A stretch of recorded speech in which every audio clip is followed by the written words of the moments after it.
In the previous videos, we have discussed about constant and keywords in C++. Now, in this video, I'm going to discuss about a very important concept of C++ programming language, or I will say any programming language, that is called as variables. Okay, now let's quickly discuss what are the variables and why we need to use variables in programming language. So, variables are nothing but a storage mechanism. Okay, so we have seen that we have constants are nothing but some fixed values.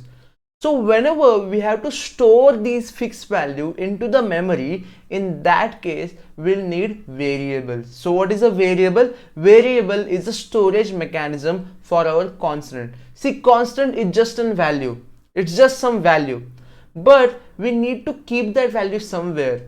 So for that we have variables. So I'll just give you one small example. You go to kitchen. In kitchen you might have observed that whenever you want to have curry, you take small bowl. Whenever you want to have noodles, you take big bowl. So these noodles and curry are nothing but our constants. And in order to store them, in order to hold them properly, you need a bowl. So this bowl is nothing but a variable. Okay, so variables are like some containers in which you are going to keep your data, in which you are going to put your constant.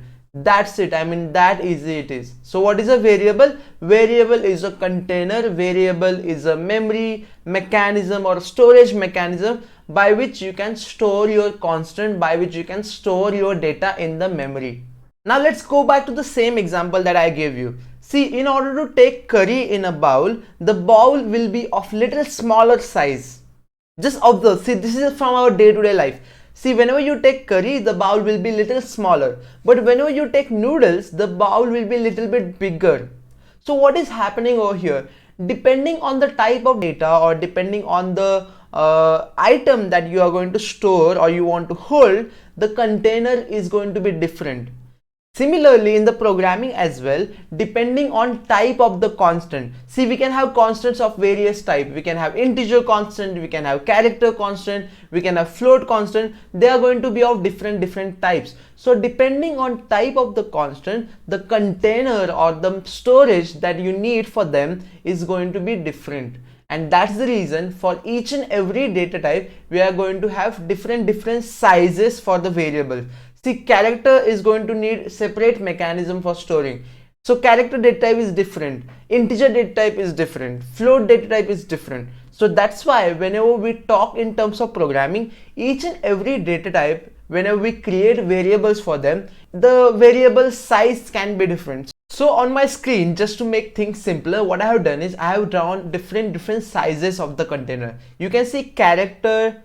For the character, the size of the container is little smaller as compared to size of the container for the integer. Size of the container of the integer and size of the container of the float is similar, but I have drawn a different pattern for the float container.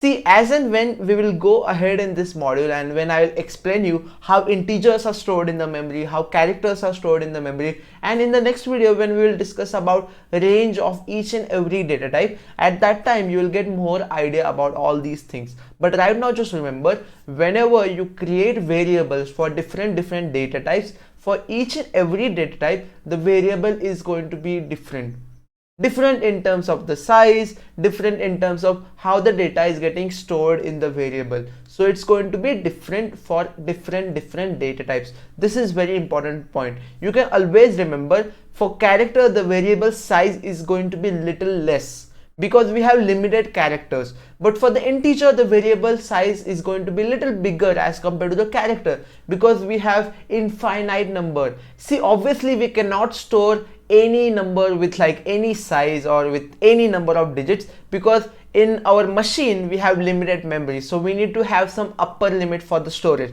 In the next video we are going to discuss about how much size each and every data type variable is going to get. So in that video you will be clear on this part. Right now just remember, depending on the data type, the variable size is going to be different. Okay, that's why you can observe here for each and every data type the container that I have drawn is little bit different. For character it is little small, for integer it is little bigger, and for float I have drawn one simple pattern on top of it. Okay, now you can see in different containers for character, integer and float we can put constants in them. In character container I can put character constant. Over here you can see I can put integer constant in this variable because that is the purpose of the variable. We have created the variable so that we can put some data in them, so that we can store some data in them.